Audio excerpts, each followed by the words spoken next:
Hi, this is my review of Adventures Dark and Deep Darker Paths to The Witch. This is an optional class for the Adventures Dark and Deep RPG. It's one of their creepiest classes with the Necromancer and the recently released the Monolator Crew, I think it's called. Well, let's talk about the quality of the PDF. The quality is just great. You have illustrations, very thematic and evocative of the class, of the subject matter. You have good organization, everything is well written and well explained. It's a fairly short PDF, just 29 pages long. So everything's just perfect. Now, let's talk about the content. The witch, as it is portrayed in this supplement, in this class expansion, isn't your it handles a very specific type of witch archetype, or perhaps even a stereotype. That's the scary looking hag from Halloween that flies on top of her broom and has a black cat and eats little children. So this is a very creepy and an evil witch.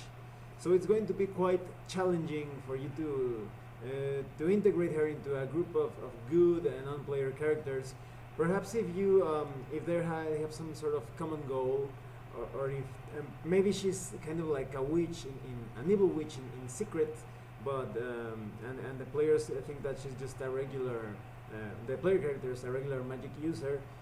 So you will have a bit of a challenge of trying to get her to fight for the side of justice or good. If your player characters are all lawful good, it's going to be quite a challenge. I would recommend that she would stay as a lawful evil character, perhaps as an anti-hero, to make things a bit easier, because some things, both in theme and in rules, make this quite a controversial choice of a player character. Even in the introduction, the author explains, and Joseph Block explains that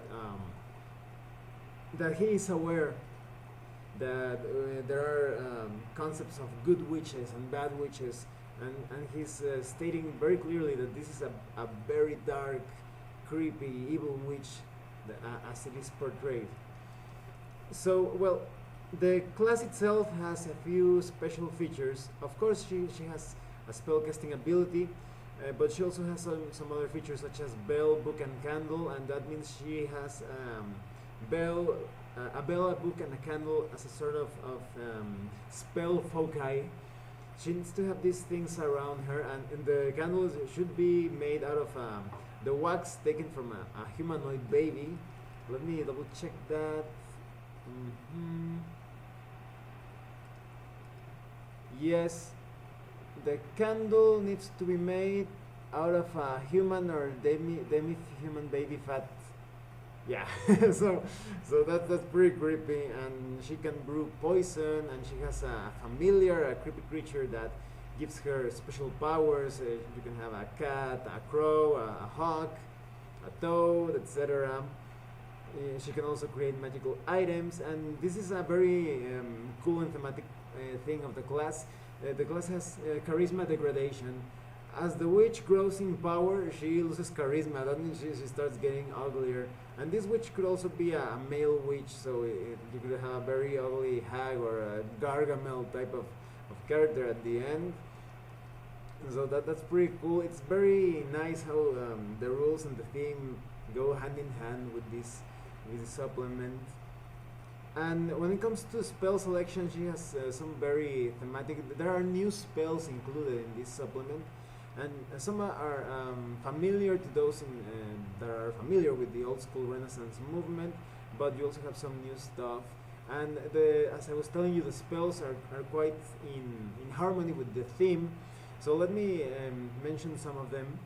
You have spells such as Blue Flame, affect normal fires, Rotting Cloth, Witch Shot, Witch's Mark, Blight Field, Candle Magic, Shatter, Spider Climb, Bestow Curse, Fiend Summoning, pass without trace, protection from good, candle magic to divination, fire charm, rotting wood, breathe poison, evil eye, cause blindness, flame strike, magic cauldron, animate object, death curse, and you even have meteor swarm, an old favorite.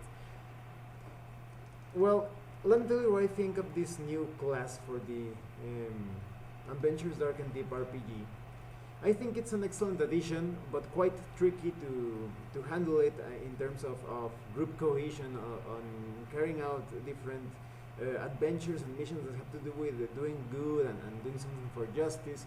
You really need to find a way so that this evil witch decides to ally herself with the other characters.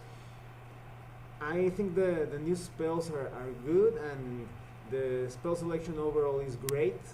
It's good because it really brings out the theme of the witch, of this old children's tale of a scary witch that will curse your cattle or your land, and etc. It plays with all that superstitious aspect and the darker aspect of it all. So I highly recommend this class that if you want to try something a bit less, something a bit more unorthodox, so that you can have fun portraying this evil hag that goes cackle cackle, and This is, well, thanks for watching my review. If you have any comments or questions, please let me know. See you later.